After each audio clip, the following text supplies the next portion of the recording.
Knee replacement is an operation that's undertaken more commonly than hip replacement in the UK. It doesn't always achieve quite the same result because we know that with hip replacement, 9 out of 10 people don't know they've got an artificial hip. With knees, it's more like 4 out of 10. What it is fantastic for is it gets rid of pain and it allows people to get back to a good life. So it's good for pain, and what's more, they last a very long time. Now, when people have a knee replacement, they often got a confused idea about what the knee replacement is, and it's very simple. On the end of the thigh bone, it becomes arthritic, and we take the arthritic end off and put on what is just a surface thin piece of metal that is either cemented in place, or some of the modern ones, the bone will grow onto them.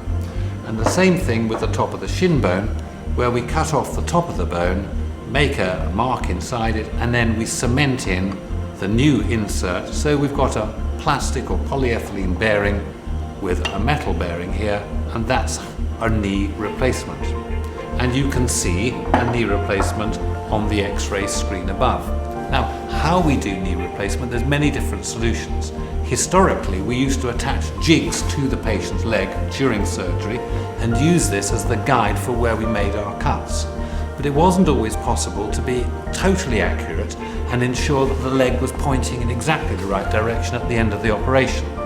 So over the years, new technologies have been evolved, and most of these involve the use of taking scans before you do the surgery, and CT scans or MR scans are the ones that are used. And this allows you to build up a three-dimensional picture of the patient's bone on a computer before you go near the patient. And then you can program the computer as to where you want the cuts made to get the perfect operation. So with the robotic systems, the robot will have the pre-programmed, these are the cut lines we want, and an alternative is called patient-specific instrumentation. And in patient-specific instrumentation, we take a CT, and that CT gets sent off to a team who will rebuild the bone inside the computer so that they can make a plan of the surgery. And here's a plan of a typical operation where the leg is not quite straight beforehand, and they've worked out what change is required and also how many millimeters of bone need to be cut off the end of the thigh bone and the top of the shin bone to give you the perfect alignment. And then they use their computers to drive 3D printing machines that will regenerate the bone in plastic.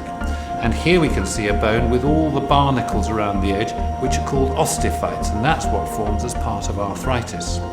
And on the computer, they can also predict which is the bit of bone, where the lines that the cuts need to be.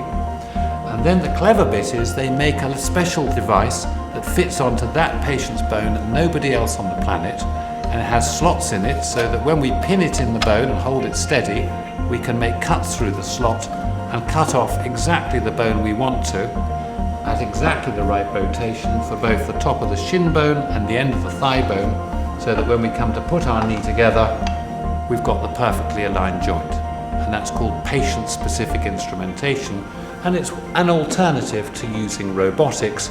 It's where the thinking is done with the computer and the planning before you make your cutting blocks.